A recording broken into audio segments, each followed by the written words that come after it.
se buscaba era de que uno hacía un pellet, es decir, un choricito de maíz con urea, y este choricito al caer al rumen, poco a poco se vaya diluyendo y de esa manera poco a poco ir soltando el nitrógeno o el amoníaco.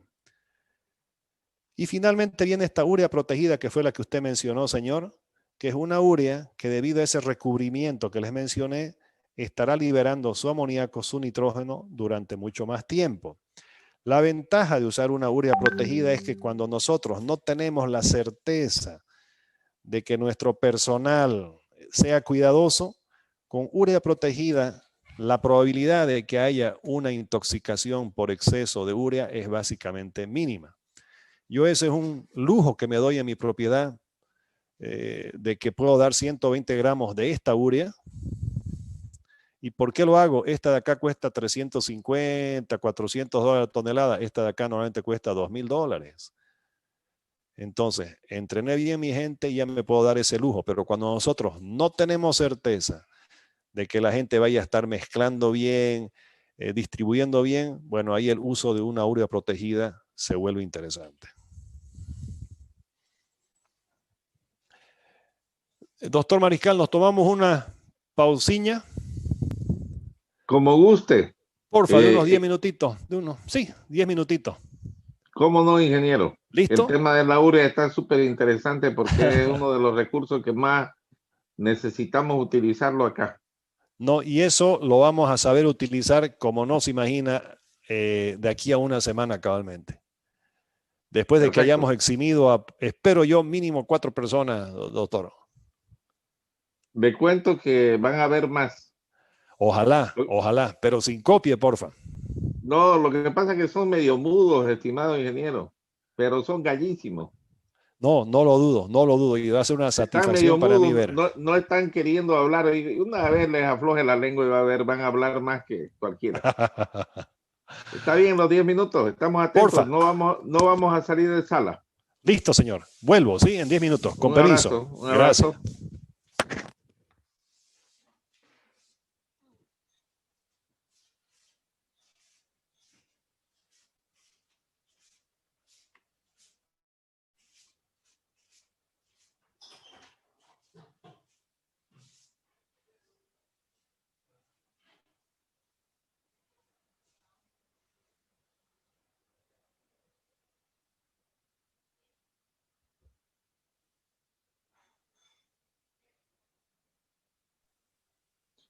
¿Qué les parece la clase? ¿Cómo está?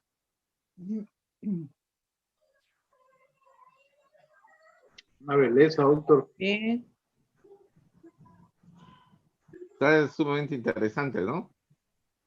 Sí. Qué bueno que les agrade. Bastante. Y háganlo más participativo. Lo que pasa es que cuando uno es docente, ustedes que tienen también esa experiencia, cuando nadie habla, da la impresión de que nadie le interesa.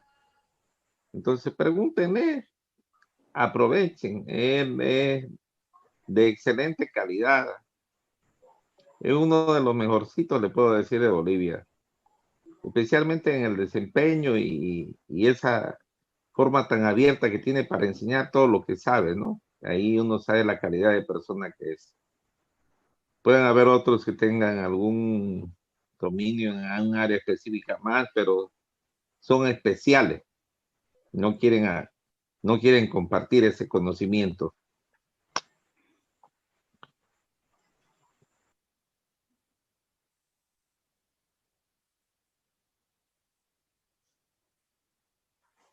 Doctor Julio César. Doctora, buenas noches. Buenas noches, ¿cómo está usted? Debe estar Bien. feliz con el tema de la urea, ¿usted no? Sí, doctora, atento aquí.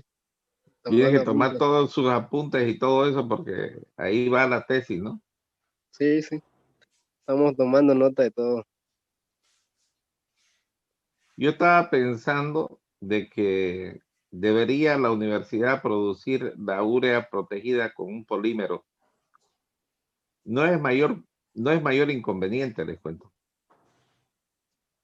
Los polímeros Son lo mismo que utilizan, por ejemplo, las cápsulas en los medicamentos, que hacen que no se disuelva tan rápido. Ese tipo de polímeros se podría producir la urea, ¿no?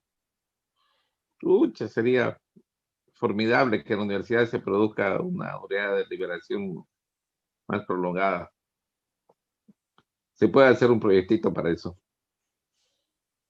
Y alguien que quiera hacer todavía en urea, sería interesante, por ejemplo, el que pueda hacer esas cápsulas, el otro que pueda hacer la urea con almidón, con distintos tipos de almidón en sus pruebas, en sus tesis. Sería interesante eso. Los temas están abiertos todavía para las investigaciones. Doctor Wilfredo, ¿sobre qué va a ser el tema de su tesis?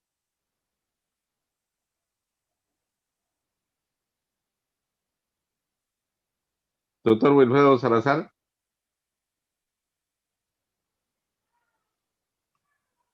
Él estaba en el área de medicina, pero vamos a ver si alguien va a estar cambiando por ahí.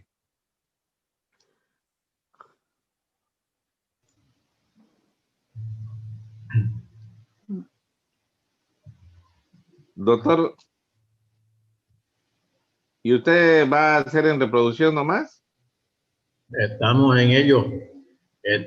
Voy a buscarlo para ver y me asesore mejor y a ver, pues, para que sea mi ¿cómo se llama? El El segundo director de... y el asesor. Así No, es. no, yo no soy asesor de nadie, le cuento. No me permite la función que tengo de coordinador, no me permite ser asesor de nadie, le cuento. No puedo. Lo que sí, siempre voy a estar a disponibilidad de todos ustedes es para colaborarles, todo lo que ustedes requieran. No sé, yo quisiera que se manifiesten. Se contactó conmigo el ingeniero Francisco, el Nica, el nicaragüense, ¿no? Y me dijo que tiene un curso de estadística preparado de primer nivel, que en estos 7 meses le permitió desarrollar inclusive hasta software en el tema de cursos virtuales de estadística.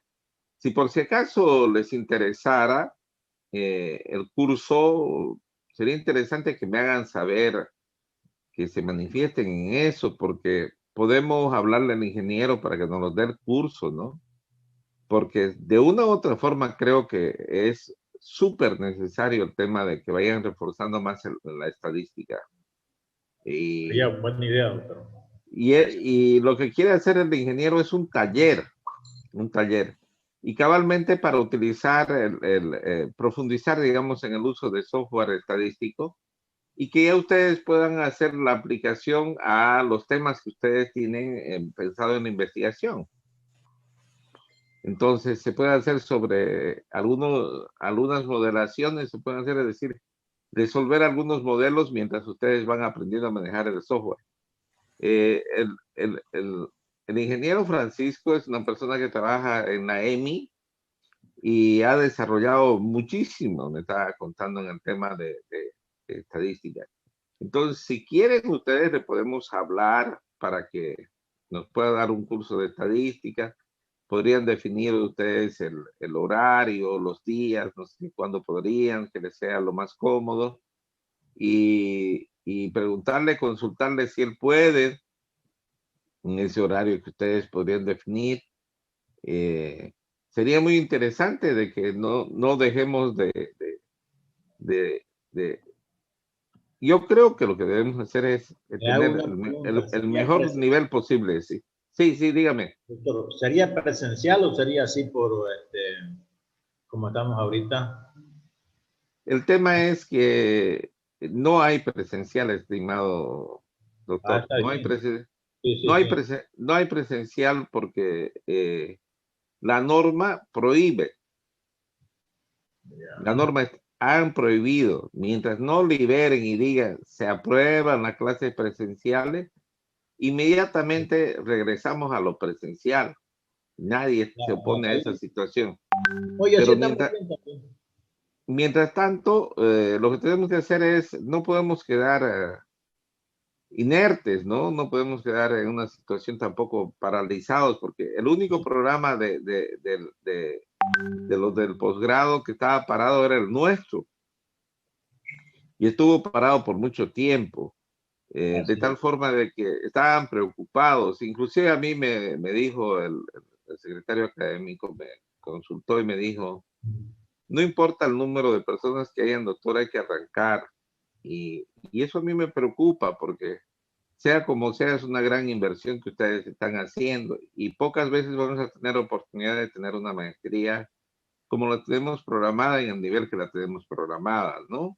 Así es. Entonces yo les pediría un poquito de comprensión, no es que yo esté en contra o quiera acoquinarlos, porque también sus competencias en el uso de estos recursos digitales es muy importante, porque su desempeño profesional va a ser a través de estos medios también. Es Así decir, es. que de una u otra forma tenemos que ir acostumbrándonos, porque nuestra realidad es esa. Lamentablemente, guste o no nos guste, la realidad es esa. Por lo tanto, creo que vamos a poder ir, doctor. Y ha visto usted que cabalmente, como me comentaba, tenía algunos tropiezos para conectarse y todo eso. Y ahorita ya es un usuario asiduo, ya es un usuario que fácilmente maneja esto, se conecta, conversa, consulta. Ya está como pez en el agua. Todos tenemos que pasar por eso. Yo sé que a muchos le ha costado inclusive habilitar hasta sus micrófonos, ¿no? Así es. Pero si uno no lo intenta, no brega, no va a avanzar, no va a avanzar. Y al fin y al cabo vamos a necesitar hacer eso. No todo es desventaja, también hay algunas cosas que son ventajas, ¿no? Ahora, ¿tenemos problemas con la internet? Sí. ¿Tenemos problemas con conectarnos? Sí. Yo estoy trabajando desde mi celular y sin ningún problema. Creo que Ya. todos estamos en ello, ¿no? Lo único que no quiero es que abandonen la suerte. Entonces, procuren estar la próxima semana, que es el tema de la evaluación. Yo lo he pasado a todos, el tema de ese ejercicio que ha hecho. Él quiere que lo resuelva en el ejercicio el ingeniero Sí, sí, sí, yo voy a y ver que, lo que se, sea.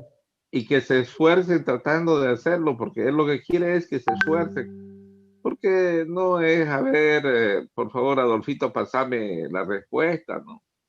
Así es. No es eso, ¿no? No es eso, sino que cada uno va a tener que resolver de una u otra forma. Y además, ¿quién no está metido en el tema de nutrición? Todos estamos metidos en el tema de nutrición en una u otra forma.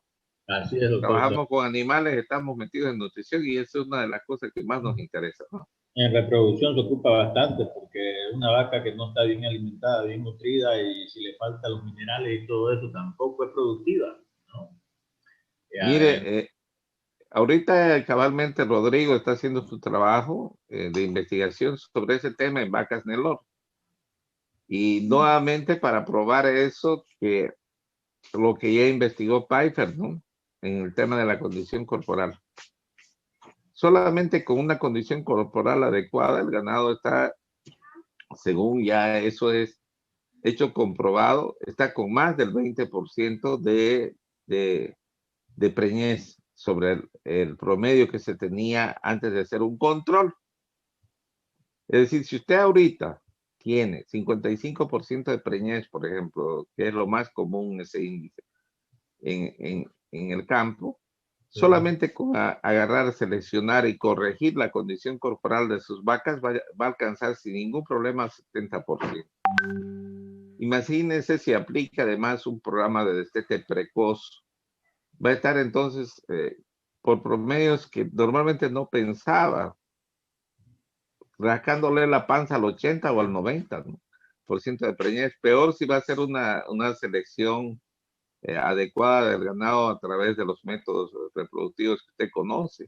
Ahí el ingeniero estaba comentando Yair Mesomo. Nosotros más antes le trabajábamos todo lo que era reproducción a Yair Mesomo. Lo dejamos hace como un año, 2 años, ¿no? Ya yo, este es el segundo año ya que no la hacemos. El año pasado yo fui y le hice su ecografía de todas sus Ya, vacas que le inseminaron, ¿no? Y ahí me son está ahorita en un 80%, más o menos 78%, 80% de preñez aquí en sustancia en el esfuerzo en el kilómetro 111 de ida a Santa Cruz, ¿no? El que la hacía era Fernando conmigo, ¿no? Estábamos, ya, ahí nos fue bien nomás. Lo que pasa es mire que usted. tenía tiene su empleado que es un poquito medio irresponsable. Le gusta mucho Tupaco, medio Tupaco. Pero igual, bien, sí. Le daban un poquito de suplemento a la vaca y con eso componían y sacábamos buenos resultados. Claro. Bueno, No, sí, depende en gran parte de toda esta camada de ustedes que se están formando para que la situación mejore, ¿no? La situación así es. sinceramente va a mejorar y ustedes van a ser personas de mucha influencia. Ahí está dándoles todo el ingeniero. Veo que hay una entrega total de parte La de verdad él. es que una clase magistral me ha gustado mucho. Yo, como le dije, le pedí disculpas, le diré a él que ayer me llamaron para... Hay gente que le gusta que le falten de noche. Y son todos unos billetitos que le entran a uno. De ahí me salí, no le daba cómo decirle, así que tuve que irme. Y he llegado aquí a las 5 de la tarde, doctor. Yo estoy ahorita sin dormir y full trabajo, todo descaderado estoy ahorita. Bueno, así Claro, que, ya, ese es un tema de secuelas, ¿sí, no, doctor? claro, ya se vuela eso. Más antes yo le tiraba, Secuela juventud. se vuela juventud. Más antes era 3 días y no 4 días y no dolía ni una uña, ¿no? Ahorita ya duele ya. Bueno, La última vez que hicimos un trabajo en Cobija con el doctor Pablo, me cuento que miércoles que lo vi que ya no estaba en condiciones físicas como para poder trabajar como antes, ¿no? Nos así es. sacaron la mugre ya trabajando, palpando unas vacas y todo. Ah, Y no es pues lo mismo, peor cuando uno no tiene las mejores condiciones, un así cepo es. bueno y todo eso, ¿no? Es difícil, es muy Bueno, difícil. aquí hay veces que hay que subir y bajar, subir y bajar. Aquí yo he ido por lado San Ramón, hay que subir y bajar. Le quería hacer una consultita. El doctor Pablo nos iba a dar el audio de la actualización. Y Sí, él estaba más o menos con los últimos protocolos. Yo quisiera saber si usted puede conseguir lo que él nos iba a dar. no pues porque usted sabe que no está nada escrito, ¿no? Lo único que sé era sobre, una de las cosas novedosas que les iba a dar era sobre la resincronización, ¿no? Unos protocolos de resincronización, nuevamente a los 7 días. Ay, ay, ay. Esa era una de las novedades. Y los resultados estaban con unos índices de preñez del 77% con resincronización. Y él había probado eso en miles de vacas. Sí, ingeniero. Ingeniero Bueno, buenas noches, doctor. Tanaka. Buenas Sobre noches. ese tema ayer se comentó, ¿no? De que habría la posibilidad de buscar personas de afuera de repente, ¿no? Sí. Para dar esos Sigue temas, ¿no? pendiente eso. Sigue Yo, pendiente. yo tengo un profesor que su especialidad es mejoramiento genético, pero no es el mejoramiento o sea, no es inseminación artificial y esas técnicas, ¿no? Él hace mejoramiento genético basado en matrices en R, ¿no? Utilizando el software R Project, Ya. y se apoyaba en las DEPs genómicas. Un trabajo espectacular, tiene su programa, se llama Nelore Birigui, si lo pueden buscar en el Face y en YouTube, hay ya A bastantes ver, trabajos. a ver si me lo pasa, estimado ingeniero. En el tema del genoma, Por si acaso, uno de los lugares donde más avanzados los estudios están es en el tema de Cochabamba. Ya han hecho el trabajo genómico en la raza Holstein, y cabalmente es uno de los ingenieros que trabaja ahí en la Universidad Mayor de San Simón. En un congreso presentamos. Entonces, por ejemplo, ¿quiere saber cuál es su potencial productivo de leche de esa ternera que usted va a comprar? Le hacen su trabajo genómico, su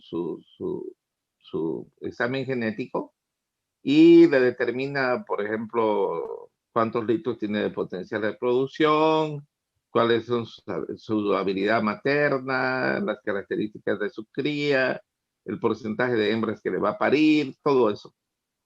Y los costos no son tan altos para tener esa información. Entonces, no hay pruebas de progenie y todo eso que decía antes. Es algo muy novedoso el tema del trabajo genómico, ¿no? Entonces, están muy avanzados en el tema de ganado lechero en Cochabamba.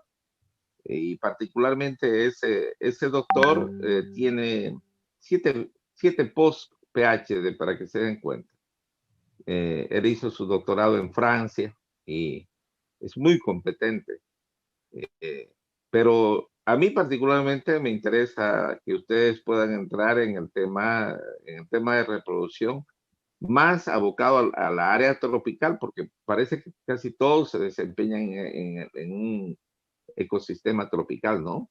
Entonces, el dato que usted acaba de enviarme por el mensaje, si pudiera mandármelo, estimado ingeniero Tanaka, por el WhatsApp, yo le agradecería. Y con gusto me voy a poner en contacto, y antes de que termine esta clase, que es la próxima semana, y yo les voy a tener una novedad al respecto de quién va a ser su próximo profesor, porque las clases las vamos a pasar a finales del mes de octubre, fines del mes de octubre, ¿no? En el mes de octubre. Les Perfecto, agradezco. ingeniero. Muchas Ok. gracias. ¿Ya está el ingeniero Felipe? ¿O todavía? Todavía, ¿no? Permisito un ratito, doctor. Sigue usted, estimado doctor. Doctor Adolfo Fernández, ¿cómo le ha ido?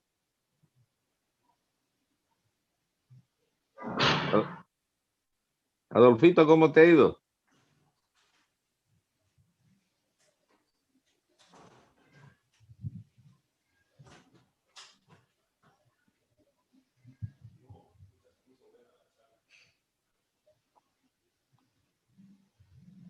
Muy bien. Si alguien quiere consultar algo, me avisa también. La idea es que no queden tan en silencio.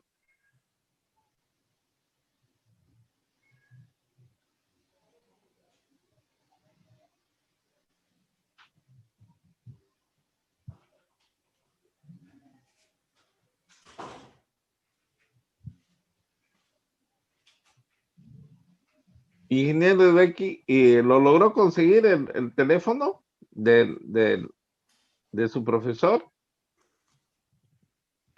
Lo tengo, el contacto. Lo tengo. Enseguida se lo paso. Y le hago una consulta. ¿Y qué tal es su portuñol? Es excelente. Él hizo su postdoctorado en España. Entonces él... Ya. Ese es uno de los requisitos que estoy buscando también de los brasileños, para que no tengan problemas ninguno de los colegas en comprender, ¿no? No todos están en la misma condición de poder comprender un idioma Sí, extranjero, ¿ya? él habla bastante bien, ¿no? Él en su sala, cuando yo iba y lo visitaba, en la misma sala tenía un profesor peruano también, ¿no? Entonces, él está ambientado, ¿no? Con el español. Perfecto. Va a ser entonces imprescindible. Nosotros vamos a requerir unos documentos para que inicien el proceso para su contratación y autoricen, ¿ya? Le agradezco. Por si acaso, es otro profesor también, el de piscicultura, les va a dar desde España.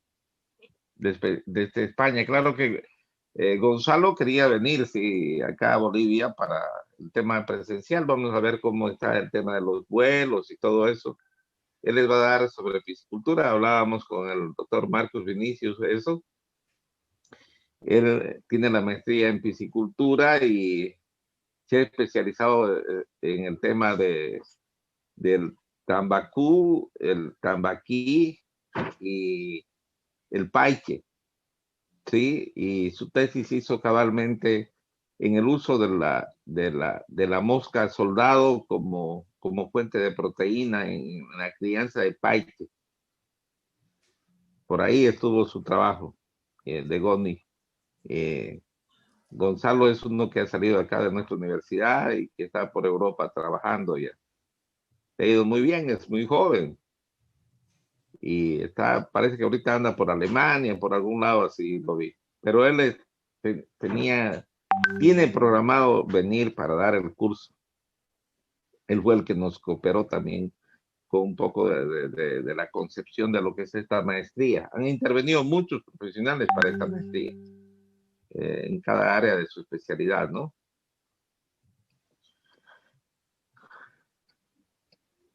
Sí, ingeniero, tiene la palabra. Va a disculpar que sea molestoso.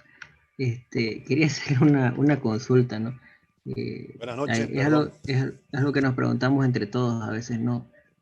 La intención es terminar la maestría, ¿no? Pero a cada módulo se ven menos personas, ¿no? Entonces el miedo es de que lleguemos al módulo número 18 y siendo 2 personas. Igual se sigue la maestría habiendo un cupo mínimo y reducido de estudiantes. La maestría está programada, estimado ingeniero, y no vaya a creer que vamos a terminar en ese número. Vamos a concluir arriba de 20. Va a ver. No se preocupe, eso está garantizada la conclusión de la maestría, esté en el número que esté. ¿Sí? Listo, además, doctor, no se olvide, y valga la oportunidad antes de darle la palabra al ingeniero Felipe Mendieta, les quiero hacer de acuerdo que con el módulo del ingeniero Felipe Mendieta han concluido su diplomado en la titulación intermedia. Sí, y entramos ya a la parte de la especialidad. Eso es lo interesante. Es decir, que ustedes en este proceso ya tienen un título de diplomado específico. Entonces, no se me vayan a desanimar, no sean alma de pollo, pues, ¿no?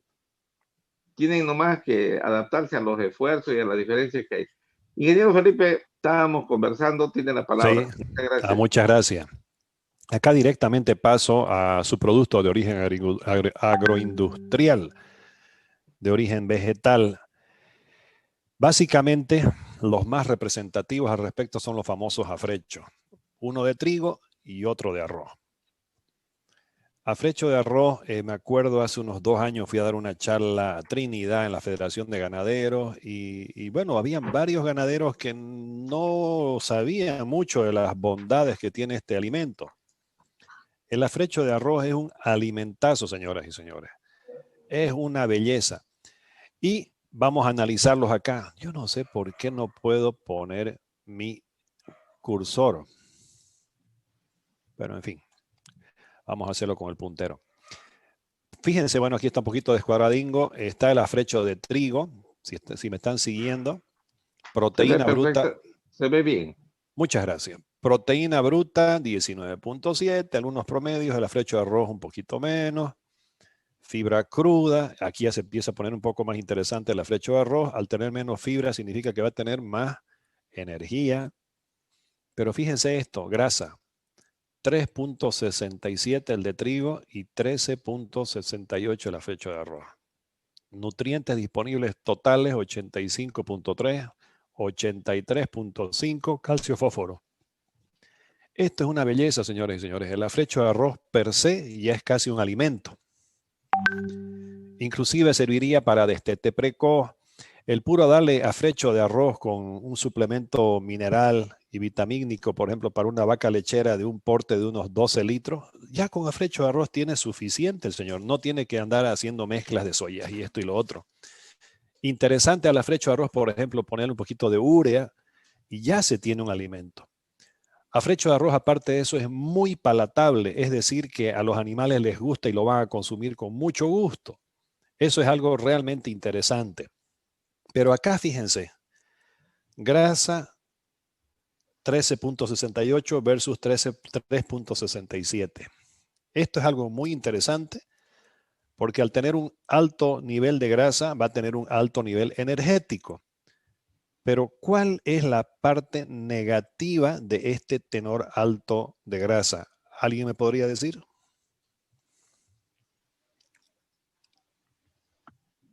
Está arriba de los 6%. Realmente es alto su nivel de grasa. ¿Cuál es la parte negativa de un tenor elevado de grasa, señor Vinicius? O sea, es un alimento que se frega rápido, seguramente. Listo. Muchísimas gracias. Lo dijo. Exactamente eso lo que el señor Vinicius acaba de mencionar es lo correcto. A ver, vamos a hacer un poquito de teoría. En condiciones normales, por ejemplo, acá tengo un granito. Un grano ya sea de maíz o de sorgo que no ha sido molido, es un grano en el cual se tiene una membrana, un tegumento, después está la zona del almidón, está en la parte de lo que va a ser el germen, la proteína, normalmente concentrada, pero la grasa está distribuida a lo largo de todo el endosperma, así pequeñas bolitas, bolitas, bolitas, bolitas de grasa en todo este endosperma. Si el grano no fue molido, esas bolitas de grasa están protegidas con el almidón y con el tegumento del oxígeno que está afuera. Pero cuando molemos esta semillita, es decir, la picamos varias veces, esas moléculas de aceite, de grasa, quedan expuestas al medio ambiente y comienza un proceso de oxidación. De ahí que si ustedes, por ejemplo, van a llevar sorgo desde Santa Cruz, por así decirlo, y la persona decide llevarlo ya molido, toda esa grasa del sorgo va a estar expuesta y seguramente después de unas 2 semanas, si ustedes meten su mano e introducen la harina esa, digamos unos 30 centímetros, van a ver que ya está caliente adentro. Y si está caliente adentro es que hay oxidación, hay respiración, lo cual equivale inmediatamente a que se está perdiendo energía en calor. Y otro detalle que es mucho más dañino, que se están empezando a favorecer el desarrollo de hongos y normalmente después de los hongos vienen las famosas micotoxinas, elementos que son muy dañinos para la salud de los animales. Entonces, en el caso de la flecha de arroz, ese es el problemita. Por ejemplo, llevarse toneladas para, no sé, un stock de 4 meses en alguna propiedad lejos de la ciudad. En 4 meses la cantidad de afrecho de arroz que se va a echar a perder es altísima. Entonces, lógico, una solución sería ponerle algún antioxidante, cosa que ya incrementa los costos, pero quizás sea necesario ponerlo, dado a que el afrecho de arroz tiene esa tendencia a descomponerse muy rápido con respecto al afrecho de trigo, por ejemplo, debido a ese alto tenor de grasa. Muchas gracias, señor Vicio. Realmente es ese el tema. ¿Y cómo ustedes pueden ver si se está descomponiendo? Lo vuelvo a repetir, metiendo la manito, introduciéndola, enterrándola en la harina, en el afrecho, y si sienten que está caliente, bueno, está empezando el proceso de descomposición. Entonces ya saben, al menos en Trinidad hay varias peladoras de arroz y en otras localidades también del Beni. Bueno, ahí cuentan con un alimentazo muy interesante para lo que es alimentación, inclusive hasta de monogástrico. Y acá, en monogástricos, el tema de las micotoxinas es mucho más delicado que en el tema de bovinos.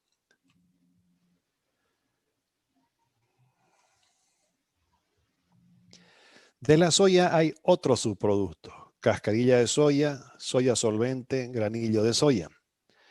La cascarilla de soya, si bien es de soya, es una fuente de energía, no es de proteína. Proteína bruta quizás llega a 16%. Y ustedes ya saben, por denominación, un insumo que tiene menos de 20% de proteína no se lo considera como tal, no se lo considera proteico, perdón. Sin embargo, la cascarilla es una fibra muy, pero muy digerible, que básicamente a nivel ruminal toda la utiliza el animal. Realmente es un alimento muy interesante. Y en nuestro medio ustedes pueden encontrar dos tipos de cascarilla de soya, la peletizada y la normal, la a granel, aquella que es simplemente la cascarilla como tal. ¿Por qué se peletiza? Porque al peletizarla lo que uno está haciendo es quitarle volumen a la cascarilla. Entonces, en otras palabras, un alzapata, si puede llevar cascarilla peletizada, no sé, 24 toneladas, de la otra, que no va a estar peletizada, va a estar llevando 16, 17 toneladas por el tema del volumen. Y la verdad, transporte en nuestro medio es algo que mata el precio de los insumos. Entonces, por eso es que cascarilla la están peletizando por el tema de hacer más eficiente el tema del transporte. La soya solvente es un subproducto de la industria de aceitera. Es realmente un productazo muy interesante, fuente de proteína, pero de alto valor. Se lo utiliza en todas las especies. Luego está el granillo de soya. ¿Qué ocurre con el granillo de soya? Perdón, vamos a ir viéndolo con más detalle ahora. En el caso de la cascarilla de soya está la famosa cascarilla sin peletizar, muy voluminosa, y la peletizada, o sea, en forma de choricitos. Yo creo que al Beni debe llegar esta, cabalmente por el tema del transporte, que, bueno, lo hace mucho más eficiente. Con el caso del granillo de soya, el granillo de soya en muchas ocasiones es un residuo obtenido luego de vaciar silos. Uno de los puntos negativos del granillo de soya es que su contenido nutricional es muy heterogéneo. Se trata de una basura. Otro problemita del granillo es que puede venir infectadísimo de semillas de malezas.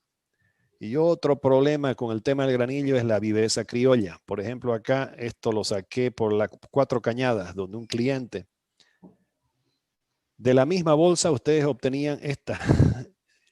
Esto de acá, por ejemplo, esta parte de acá es un granillo de soya, de buena calidad, todos los que gusten, pero todo lo demás es básicamente harina, semillas de chori y una cantidad impresionante de malezas. Entonces, pucha, aunque sea semi-regalada este granillo, debido a toda esta cantidad de basura, resultaba caro este nutriente. O sea que hay que tener mucho cuidado, sobre todo con el tema del proveedor, que sea una persona seria. Y otra regla que tengo yo es de que cuando uso este tipo de subproductos, como un granillo de soya o un barrido de silo de sorgo, de silo, que normalmente los venden a muy bajo precio, ese tipo de insumos yo lo utilizo en animales que están confinados. ¿El por qué? Si esto de acá yo se lo doy a una vaca que a la hora del ordeño lo come y después va a un potrero, en su rumen lo que va a hacer es escarificar todas las semillitas de maleza que están metidas en esta basura. Y lo que vamos a hacer es que la vaca, cuando defeque en los potreros, nos lo va a estar infectando de malezas. Entonces hay que tener mucho cuidado al momento de usar los famosos granillos de soya. Otro producto que se encuentra en Santa Cruz, no sé si llega al Beni, es la harina zootécnica. La harina zootécnica es un subproducto de la fabricación de harina precocida de maíz. Básicamente es una especie de afrecho de maíz. Acá, si ustedes se fijan, también tiene un tenor elevado de grasa. ¿En qué consiste? Al maíz con algún proceso que, bueno, no lo tengo muy claro, le retiran la mayor cantidad posible de almidón, dejando lo que es todo el tegumento, las partes grasosas y la parte del germen, que es la proteica. De ahí que tiene un tenor de proteína relativamente interesante y un tenor elevadísimo de grasa. Y acá acuérdense, cuando vean un tenor de grasa por encima de un 10, 8%, ya va a ser automáticamente un producto que va a tener la dificultad que el señor Vinicius mencionó hace un momento. Se va a enranciar rápido. Entonces, este producto, que es la harina zootécnica, igual es un alimento fantástico, que sirve para todas las categorías, es muy rico y tiene mucha energía y proteína, eso sí, pero el tema de que por ese exceso de grasa que está expuesta al aire, su proceso de descomposición realmente es bastante intenso y rápido. Están los residuos de cervecería. En Santa Cruz se encuentra la borra, la levadura, están los residuos de la industria azucarera, el bagazo, la levadura, la melaza. Con respecto al bagazo hay de dos tipos, el hidrolizado y el crudo. El hidrolizado definitivamente es mucho más digestible. El crudo es una fuente interesante de fibra efectiva. Y bueno, la novedad son los residuos de la destilación del etanol. Hoy por hoy hay una fábrica de estas en Santa Cruz, en la cual a partir de sorgo, bueno, esto de acá es su producto de maíz, se obtiene un producto llamado burlanda, que hay en varias formas, burlanda seca, burlanda húmeda. También hay una burlanda gelatinizada y una vinaza, subproductos muy interesantes, muy palatables, muy energéticos. Bueno, harina de carne y huesos. No se olviden que por ley, no sé si el señor que trabajó en el Senasac me podría dar podría añadir algo a lo que acá estoy mostrando, pero el tema de harina de carne y huesos está prohibido darse a los rumiantes por motivos de la vaca loca. No sé si me puede dar una manito con eso. Creo que era el doctor Nogales, ¿puede ser? Nogales, sí, Nogales. El que trabajó en el Senasac. ¿Qué nos podría usted decir al respecto, doctor? Que trabajó en el Senasac. Parece que no está, estimado ingeniero, el doctor Nogales, pero le puedo dar yo la pauta al respecto. Como somos parte de la OIE, que es el organismo que regula todo el tema de lo que es la inocuidad y la sanidad animal, no solamente está prohibido en Bolivia, sino está prohibido en todos los países miembros, que son 187 entre las instituciones más, donde se ha regulado el no uso de productos derivados de animales en la alimentación de rumiantes, cabalmente por la encefalitis espongiforme bovina, que se denomina como el mal de las vacas locas, que en realidad no es más que un prión, ¿no? Que es una molécula de proteína que puede pasar inclusive por autoclave y no se desintegra y se sigue transmitiendo. Ya que en la epidemiología de esta afección se determinó que la principal causa eran los residuos, especialmente de vísceras y de huesos, de ovinos que se dio en Europa como alimento para los bovinos cuando el escándalo que hubo en Inglaterra. Cabalmente, yo tuve la suerte de tenerlo como profesor al doctor que dio la orden del fusil sanitario en Inglaterra, que eran varios cientos de miles de millones de libras en ese entonces, con el sacrificio de tanto animal, ¿no? Entonces, para evitar todo esto, y además con las posibilidades de riesgo que se tienen como una zoonosis con los humanos, está regulado el no uso de residuos de origen animal en el alimento, especialmente de rumiantes. Gracias. Eso es, ingeniero. Sí, entonces, por ejemplo, la harina de carne es un alimentazo. La verdad, mucho tiempo se lo utilizó en rumiantes. A mí me tocó claramente eso trabajando para una empresa allá en Suiza y mi jefe renegaba porque decía, pucha, un sustituto de una buena harina de hueso, una buena harina de carne no va a haber para alimentar rumiantes. Y bueno, por ejemplo, una buena harina de hueso, la verdad, su biodisponibilidad le da la zurda al mejor fosfato.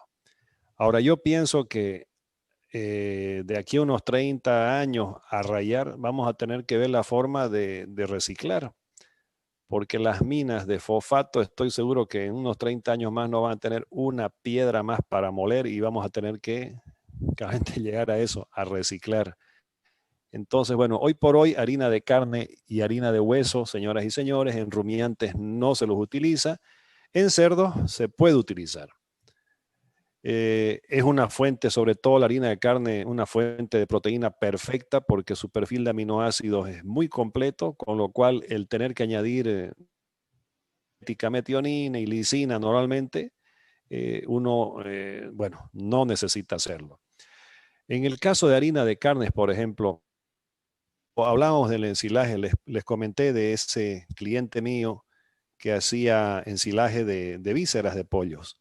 Quizás eso también para pequeños productores de monogástricos en el Beni, por ejemplo, ensilar pescado, otro de los señores, y ahí tendrían una fuente de proteína fantástica, y gracias al proceso de ensilado, aparte de mejorar su digestibilidad, su palatabilidad, totalmente esterilizados de algún tipo de patógeno. La yuca. Fíjense esto, señores. Su tenor proteico de las hojas, 23 a 25%. La verdad, la yuca es un alimentazo. La yuca, si bien tiene también un efecto antinutritivo, la lina marina, si no me equivoco, que es un precursor del ácido cianhídrico, de ahí que comer yuca cruda puede llegar a que, bueno, uno se intoxique con eso, pero con un proceso en el cual moje o se la rebane y se la deje secando al sol, con este proceso ese efecto de lina marina se pierde, con lo cual uno tendría en la parte de la raíz una fuente fantástica de energía y las hojas una fuente brutal de proteína. Pero ¿qué ocurre con las hojas? Creo que lo mencioné hace unas cuantas láminas atrás. Si ustedes se acuerdan, cuando uno corta la hoja de yuca sale una resina, lo cual la hace muy poco palatable para los animales.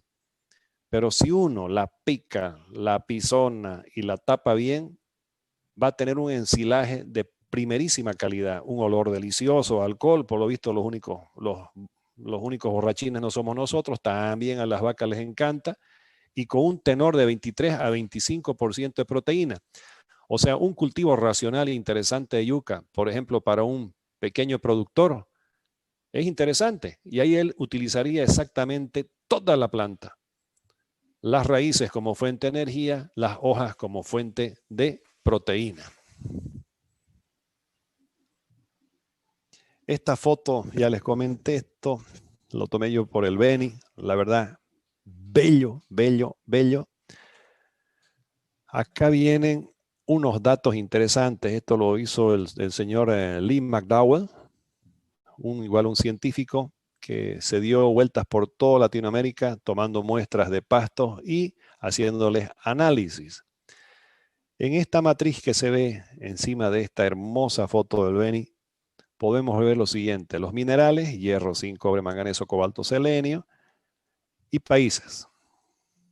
Por ejemplo, el 0 acá significa que en 0 ocasión el señor McDowell vio de que había deficiencia de hierro, es decir, nuestros pastos son ricos en hierro.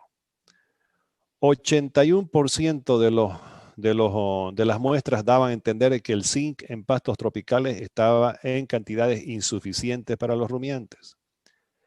El cobre básicamente en un 100%.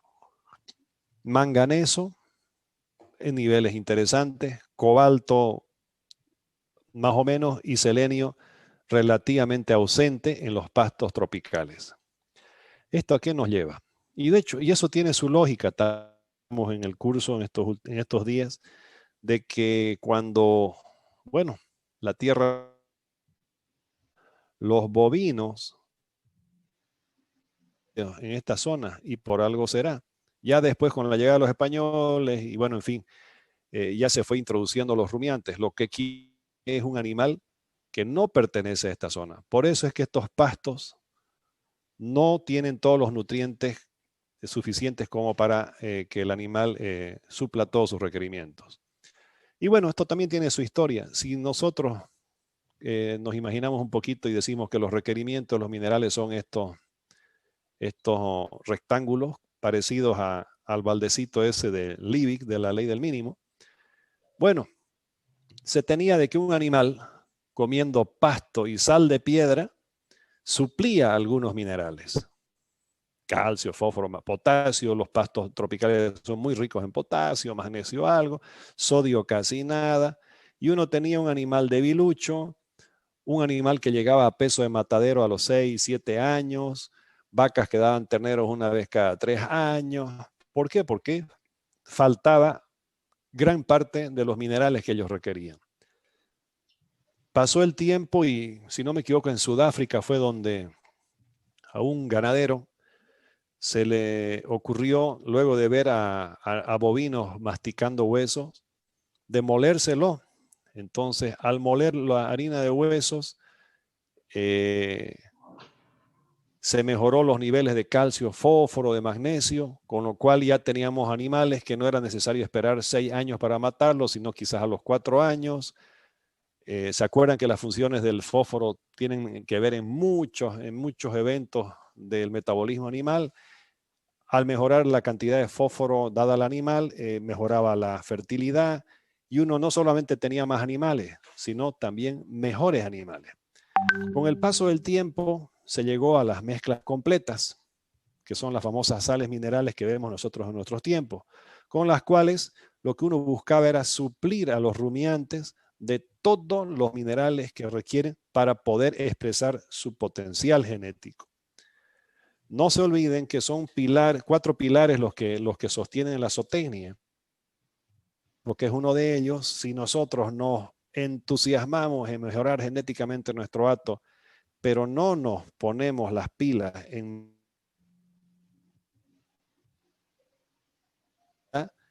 esa genética que estamos invirtiendo en los animales, no va a ser expuesta, no va.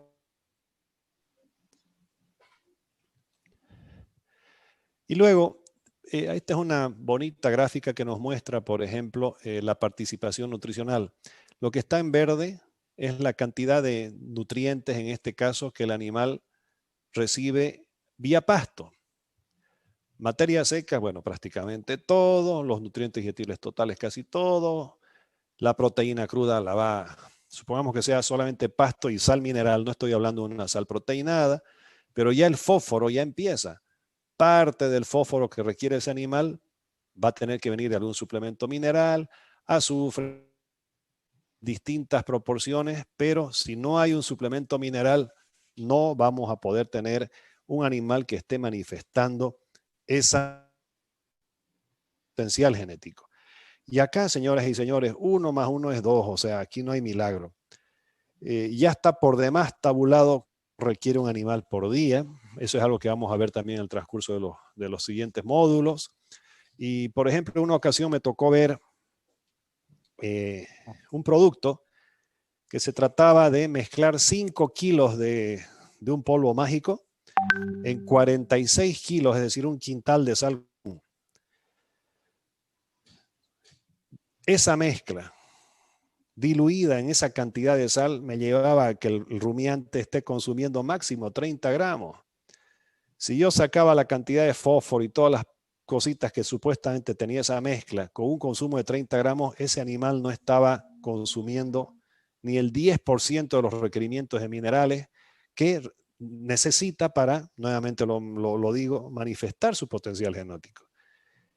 Y bueno, me acuerdo que mi pregunta a ese ganadero fue, y disculpe, señor, ¿y funciona?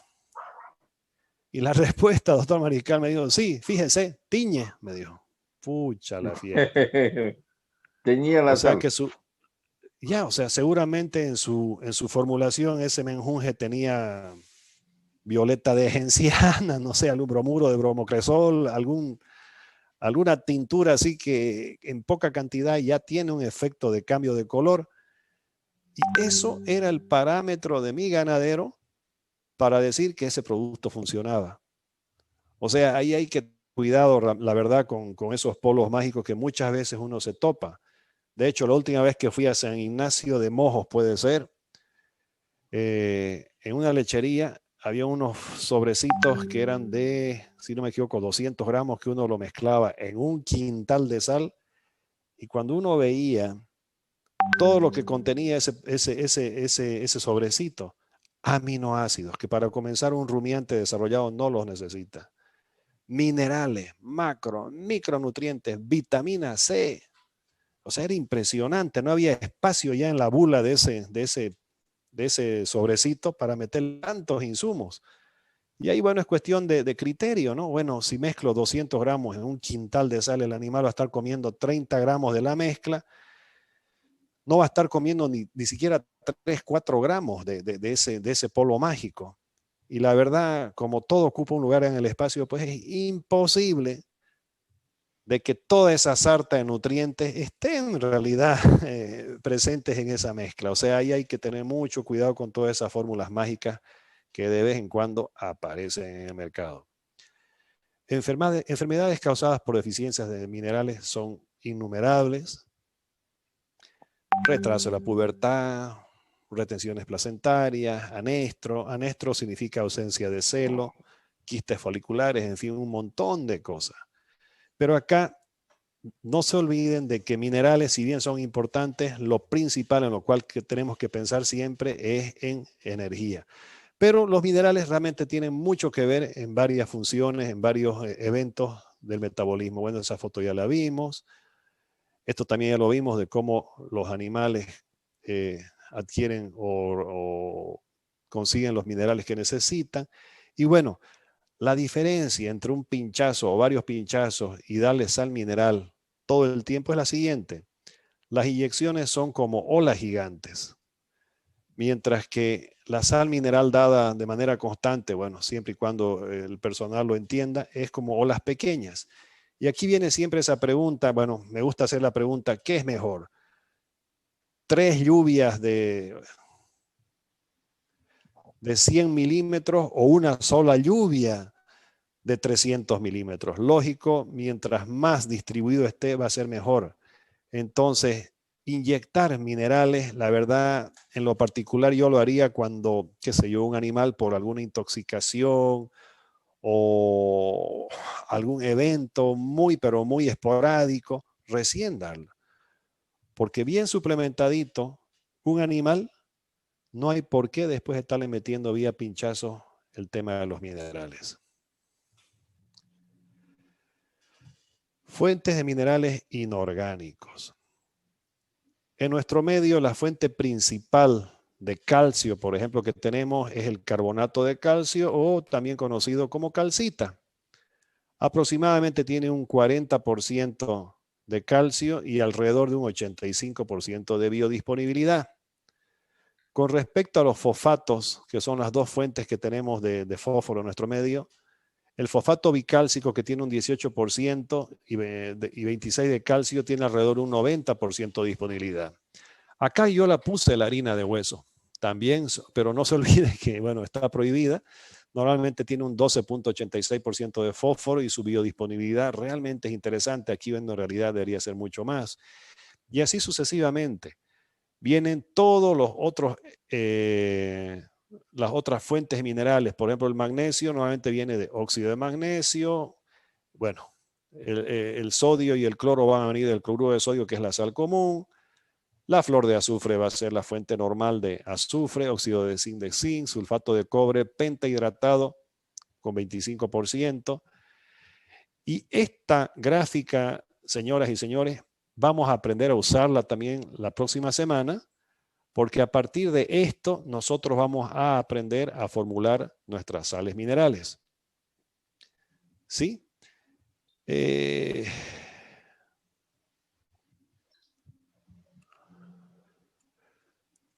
Doctor Mariscal. Sí, ingeniero. Por el precio de 5 puntos, ¿qué le parece? Una preguntita así a la purandra. Métale, ingeniero, métale. A ver, fíjense, por favor, consideren lo siguiente. Fósforo, fosfato bicálcico. El fosfato bicálcico tiene 18% de fósforo, ¿sí?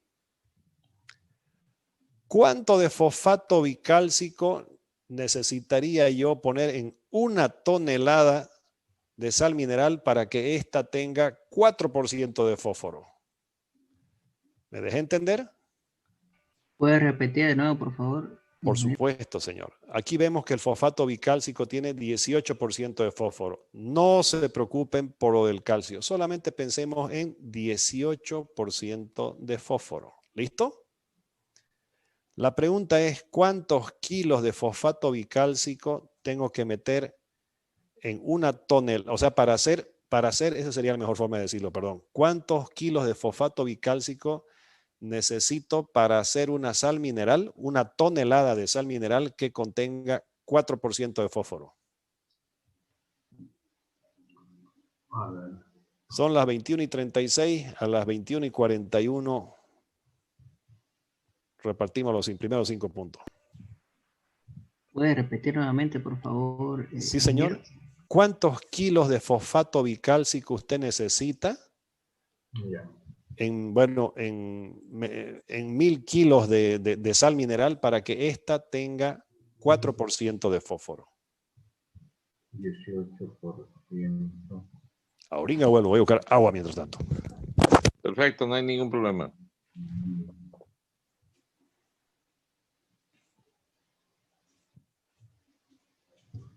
A ver.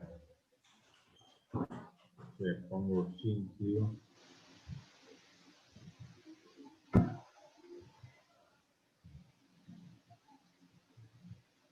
$100 kilos, 18%. 100 kilos. A ver. 100 por 18 dividido entre 1000.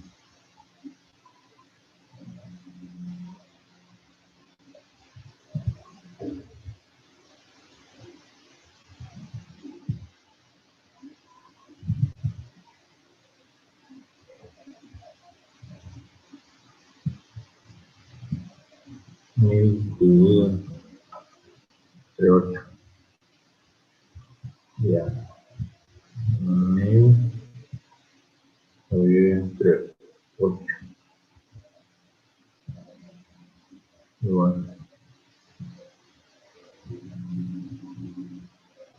No. Además, apagalo tu micrófono.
Señores, ¿cómo le fue?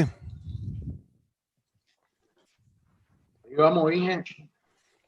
¿A qué número llegó? 265 265. para una tonelada de sal común.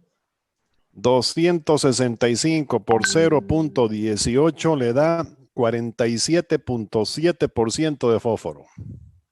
Es decir, 4.77 de fósforo. Correcto. A ver, sea un poquito más preciso. Para tener al 4% pelado, ¿cuánto tendría que darle? Ingeniero, Sí, buenas noches. ¿serán 40 gramos de fósforo? No, A ver, no, espere, ahorita le mando foto. no se preocupe. Ah, tiene razón, 4.00, claro. A ver, 250. Entonces, ¿cuánto da? ¿Quién da más? ¿Quién da menos? Caserito.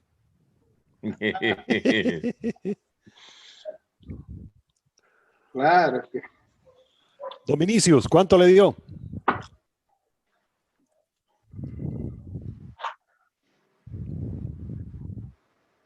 $4.5, No, po. 4,5 kilos. No, a ver, la pregunta es, ¿cuántos kilos de fosfato necesito para hacer una tonelada de ser al 4%? Quizás dicho de otra manera. ¿Cuántos kilos de fosfato necesito para hacer una tonelada de sal mineral al 4%? El señor que hace rato mencionó le daba 4.77% de fósforo. correcto. Miguel Ángel Caballero se llama. Doctor Caballero, pero lo que, bueno, en esta ocasión el jefe soy yo, dije, quiero al 4%. Correcto. Disculpe. No, disculpa. Doctor, que aquí, que allá, bla, bla, bla. Al 4 nomás, por favor, que para eso me da la chauchera. No, va a disculpar. No se preocupe, pero le agradezco por participar. La dama que se manifestó, no sé dónde lo envió. Era Ana Carla. Ana Carla Mariscal. Entiendo. Yo le traduzco todos los nombres, no se preocupe, estimado ingeniero. Una tonelada de sal mineral. Muchas gracias.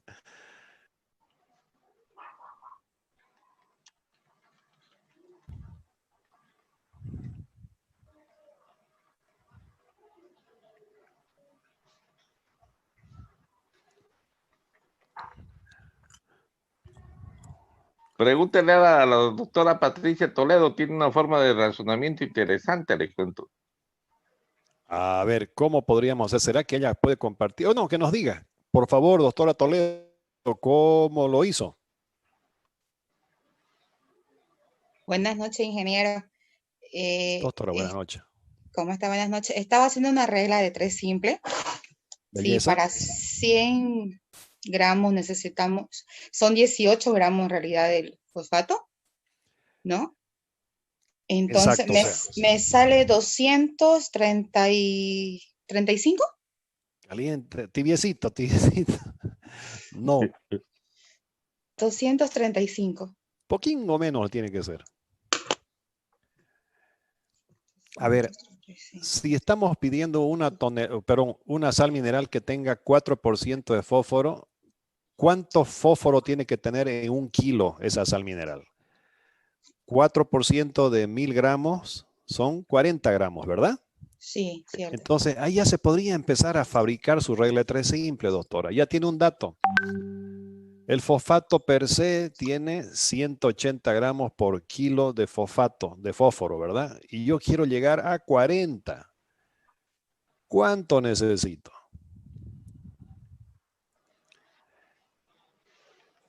Está bien el Ingeniero, razonamiento entonces, ¿no? ¿podría Está repetir bien, solo nuevamente, que- por favor? Estoy con una falla de la señal aquí en la propiedad, por lo que estoy bastante lejos. Señor Tanaka, sí. Bueno, el razonamiento acá es lo siguiente. Yo quiero hacer una sal mineral al 4% de fósforo. Entonces, ahí lo traduciré a un idioma un poquito más sencillo. Y es lo siguiente. 4% de fósforo significa cuántos gramos de fósforo por kilo de sal mineral? 40, ¿verdad? Porque 4% de 1000 es 40. Entonces ya tengo yo un dato. 40. El otro dato es 100.000 gramos, por así decirlo, hay 180 gramos de fósforo. En 1000 gramos de fosfato hay 180 gramos de fósforo.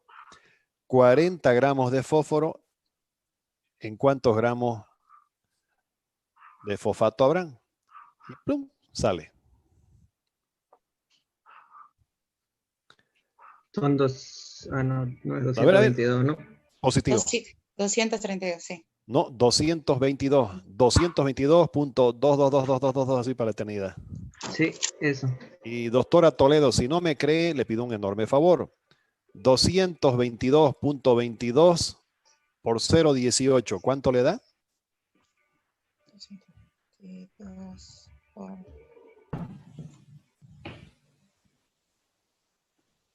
0.8. 222, perdón, doctor. 222,222 por 0,18, por favor. 39.99. Que lo podemos redondear a los 40 gramos, ¿ve? Sí. Así podemos corroborar de que sí, efectivamente. Para hacer una sal mineral al 4% necesito 222.222 kilos de fosfato por tonelada. Entonces, ¿qué pretendo yo, damas y caballeros, al final de este curso? Que nosotros aprendamos a hacer nuestra propia sal mineral. Inclusive, por ejemplo, el caso del cobre es lo que yo voy a preguntar para el examen final. El caso del cobre tiene 25% de... Perdón, el sulfato de cobre tiene 25% de cobre. Y una buena sal mineral, por ejemplo, para el Beni, en reproducción, debería tener por kilo 1250 ppm o partes por millón de cobre. Entonces, ¿cuánto sulfato de cobre tengo que meter en esa tonelada? Entonces, al final del curso, damas y caballeros, usando estos datos que estamos viendo acá, nosotros vamos a aprender a formular una sal mineral. Creo que es un desafío interesante, doctor Mariscal. Es algo bonito. Se van a dar cuenta que es realmente sencillo una vez que así ¡pum!, le pillen el ángulo al asunto. Particularmente a mí me parece excelente, estimado ingeniero, y creo que están muy estimulados con el tema, porque es lo mismo que farmacología también esto. Básicamente. ¿No? Porque, por ejemplo, el razonamiento anterior era, si en 100 gramos hay 18 gramos, entonces en 1000 hay 180 gramos. Ya estaba el primer paso, ¿sí? Y lo otro era que si al 4% hay 4 gramos en 100 gramos, por lo tanto hay 40 gramos en 1 kilogramo, ¿no? Y listo. Multiplicado. Ya estaba claro. resuelto. 40 el mismo principio que en farmacología. ¡Pla! Volando el resultado. Entonces, ¿esto para qué les puede servir a ustedes, damas y caballeros? Por ejemplo, viene el vendedor y le dice, mire, yo tengo una sal mineral al 8% en $200. Ya. La señora Toledo, si me puede decir cuánto cuánto fosfato, la misma pregunta que hace rato, pero para hacer una sal mineral al 8%. ¿Cuánto necesitaría? Bueno, está muy fácil, pues así es simplemente multiplicar 222 por 2, ¿no? Sí. No, por favor. 445. 445. Ahora, ¿y al 6%?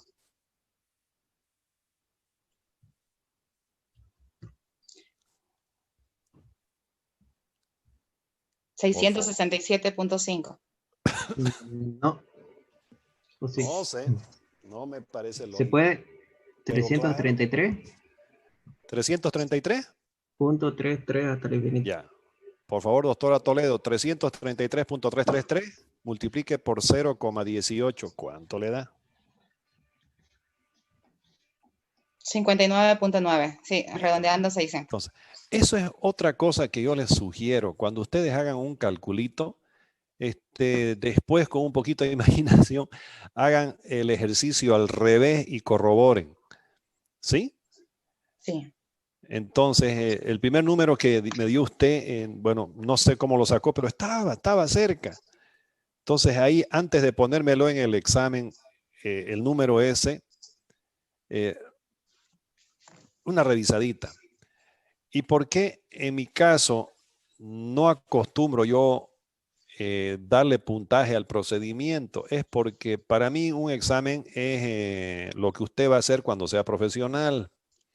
Al cliente no le va a llamar la atención aproximado, ¿verdad? Le va a llamar la atención el número preciso. Estoy contento, vamos por un muy buen camino. Entonces, bueno, ya saben lo que nos espera. Con respecto a esta tabla, vamos a hacer una sal mineral.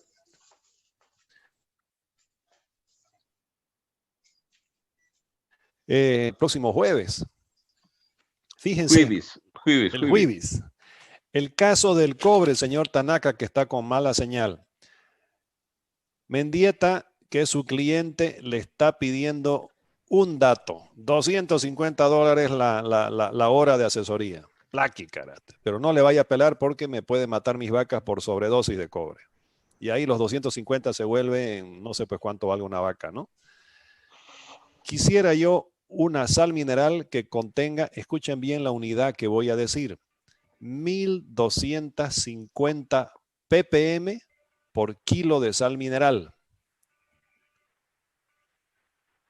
¿Sí? 1250 ppm de cobre quisiera yo tener en 1 kilo de sal mineral. ¿Listo? La pregunta es, ¿cuántos kilos de sulfato de cobre necesito poner en 1 tonelada de sal mineral?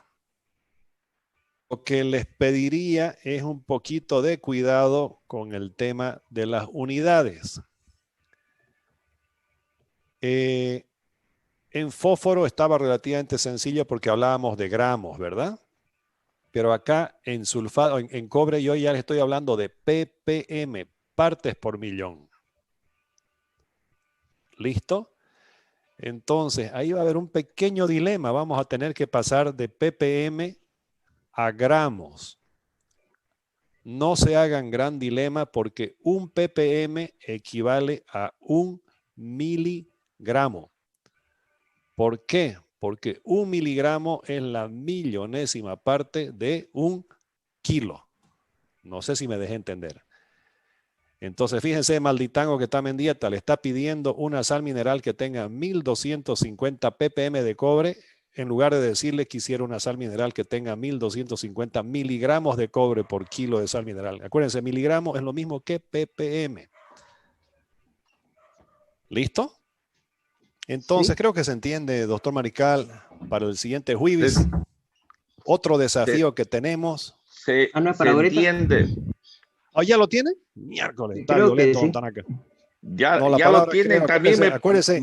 me pasaron un dato a mí también ya. En el chat parece que interactúan más conmigo. Que paran pasándome los datos, le cuento. Me tienen miedo y yo la verdad no soy feroz ni burlesco ni nada. O sea, pero en fin, la cuestión es que aprendamos todo. 1200. ¿Cuánto le dio, señor Tanaka? Ingeniero, en partes por millón. No. La pregunta era lo que su cliente que le pagó $250 por 1 hora de asesoría le pidió cuántos kilos de sulfato de cobre tengo que meter para hacer 1 tonelada de sal mineral. Por ejemplo, en el caso de fosfato era para hacer 1 al 4%, usted necesitaba meter 222.22, ¿no? Bueno, ahora la pregunta es cuántos kilos de sulfato de cobre, no de cobre, sulfato de cobre necesito meter en 1 tonelada de sal mineral para tener una mezcla que por kilo contenga 1250 ppm o miligramos, que son equivalentes a esas dos unidades. Correcto, ahora sí ya le Marical, entendí. ¿qué le mandaron por el chat?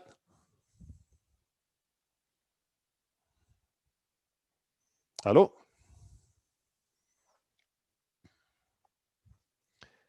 Lo que pasa es que no lo tenía habilitado mi micrófono, va a disculpar. No se preocupe, doctor. Me mandaron una respuesta ya en gramos. Ya, da lo mismo, pero o sea, el favor, No, el favor del también en parte. cliente, el favor del cliente que le pagó los $250 era cuántos kilos por tonelada, ¿verdad? Porque eso yo Ya. después voy a telefonear a mi Canva allá en la propiedad y le voy a decir que lo haga. Entonces, si usted me pasa por miligramos y yo no soy uno de la profesión, su información no me va a servir de mucho. Claro, lo que pasa es que aquí le pasa en gramos.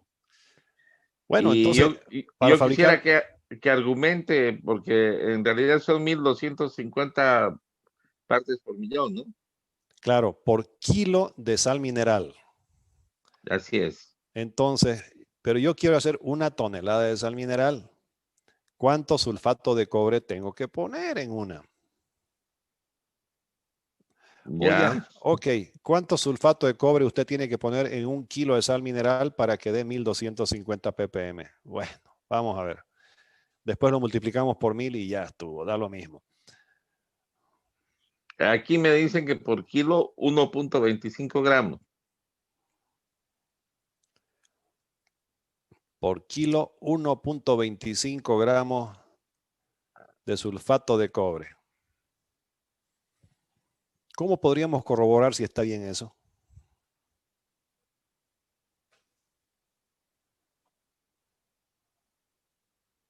$1.25 dijo, ¿no? Sí. Está mal. Con razón no se animan a hablar. Doctor, Ay, acá sí. la dejamos y los dejo pensando. Perfecto, ¿Sí? ingeniero. Este de acá va a tener su puntaje, pero el otro, el del ensilaje, el que me lo haga fuera de broma, está eximido y yo le pondría los cum laudes y no sé cuántas cosas que se dan, doctor Mariscal. Perfecto. ¿Sí? Yo le agradezco nuevamente el tiempo, la clase tan entretenida y la disponibilidad que tiene con nosotros, estimado ingeniero. No, Igualmente a todos los presentes les agradezco por participar, por estar ahí usando la calculadora y la cabeza.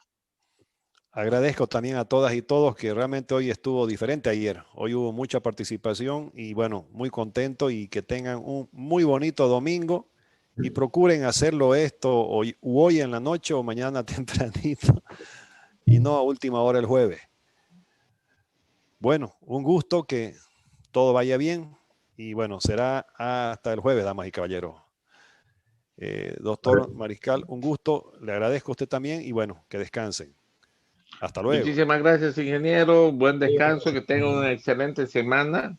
Gracias. Vamos a estar atentos a ver qué rato lo podemos visitar también. Por ahí Será, nos animamos cuando levante un se- poco este tema de la será un cuarentena. gusto. Queremos ir a verlo con todos los integrantes de la maestría para al menos nos han ofrecido el vehículo de la FAICHI para poder ir a visitar algunos establecimientos y todo eso. Siempre estimula, ¿no? Pues bueno, me voy. Que Un tenga muy abrazo, bonita noche. un Será abrazo, hasta el buenas jueves. noches. Hasta luego. Hasta luego. Hasta Hasta luego. luego, ingeniero. Muchas gracias. Muchísimas gracias.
Chao.